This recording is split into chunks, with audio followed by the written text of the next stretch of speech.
வணக்கம். UTI Nifty 50 index ஃபண்டை பற்றி இன்றைக்கி பார்க்கலாம். இதோட பெஞ்ச் மார்க்கை பார்க்குறப்ப 5 இயர்ஸில் 16% இருக்குது. இந்த ஃபண்டோட ரிட்டர்ன்ஸை பார்க்குறப்ப 1 இயரில் 24%, 2 இயரில் 12%, 3 இயரில் 16%, 5 இயரில் 16%, 10 இயரில் 15% ரிட்டர்ன்ஸ் கொடுத்துருக்கு. இந்த ஃபண்டில் 5 இயர்ஸ்க்கு முன்னாடி 10,000 ரூபாய் லம்சமாக இன்வெஸ்ட் பண்ணியிருந்தோன்னா கரண்ட் வேல்யூ 21,000 இருக்குது. 110% ரிட்டர்ன்ஸ் கொடுத்துருக்கு.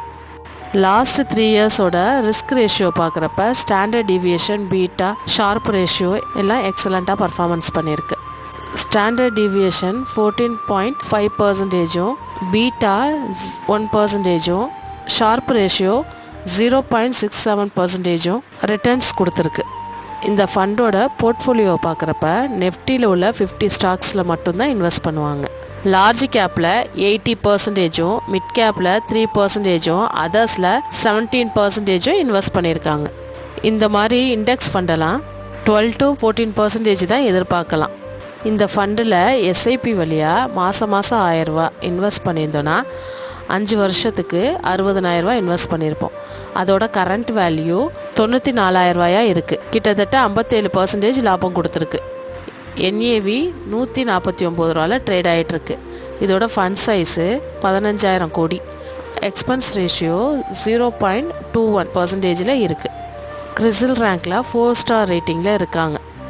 நீங்கள் ஒரு பிகினர்ஸாக இருக்கிறீங்கன்னா, ஃபஸ்ட்டு நீங்கள் மியூச்சுவல் ஃபண்டில் இன்வெஸ்ட் பண்ண போகிறீங்கன்னா, எந்த ஃபண்டில் இன்வெஸ்ட் பண்ணுறதுன்னு தேர்ந்தெடுக்க தெரியலனா இந்த மாதிரி ஒரு இண்டெக்ஸ் ஃபண்டில் நம்ம இன்வெஸ்ட் பண்ணலாம். இந்த ஃபண்டில் குறைஞ்சது 5லேருந்து 10 வருஷம் நம்ம இன்வெஸ்ட் பண்ணியிருந்தால் தான் நல்ல ரிட்டர்ன்ஸ் கிடைக்கும்.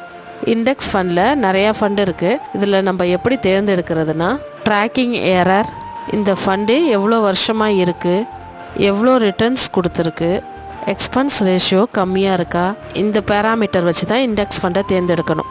இந்த மாதிரி இண்டெக்ஸ் ஃபண்டில் நீங்கள் இன்வெஸ்ட் பண்ணுறதுக்கு முன்னாடி உங்கள் பர்சனல் ஃபினான்ஷியல் அட்வைசரை கன்சல்ட் பண்ணிக்கோங்க. தேங்க்யூ.